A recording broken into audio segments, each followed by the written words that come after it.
শিক্ষক সহকারে কোনো শুনুন। ছাত্রকে শারীরিকভাবে শাসন করে, সেটা যদি দাগ কেটে যায়, আর ওই ছাত্র বা গার্ডিয়ান যদি আমাদের কাছে মাদ্রাসায় অভিযোগ করে অফিসে, তাহলে আমরা ওই শিক্ষকের আলোচনা করে কথা বলে আমরা 15 দিনের বেতন, অর্ধ মাসের বেতন 6 মাসের জন্য আমরা লক করে দিই, আটকাইয়ে দিই।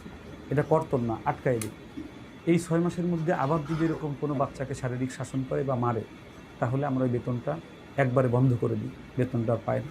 এরকম একটা শক্ত নিয়ম আমাদের করা আছে। কেন? অনেক সময় ফেসবুকে মারার ভিডিও ভাইরাল হয়। ভাইরাল হওয়ার পরে দেখা যায় মাদ্রাসার প্রচণ্ড রকম ক্ষতি হয়, বা পুরো কওমি অঙ্গনের উপরে একটা আঙুল তোলে যে মাদ্রাসায় শুধু মারামারি করা হয়। এই দোষ থেকে আমরা বাঁচার জন্য প্রাতিষ্ঠানিক এই নিয়ম আমরা করেছি। আর আমি রাসূলুল্লাহর যে নিয়ম, যে রাসূলুল্লাহ বাচ্চাদেরকে প্রচুর আদর করতেন, এই আদর করার নিয়মে আমি বিশ্বাস করি এবং সেইভাবেই বাচ্চাদেরকে পড়াতে চাই। আমি আপনাদেরকে যদি দেখাই, এখানে শিক্ষক ও ক্লাসের নীতিমালা এখানে দেওয়া আছে।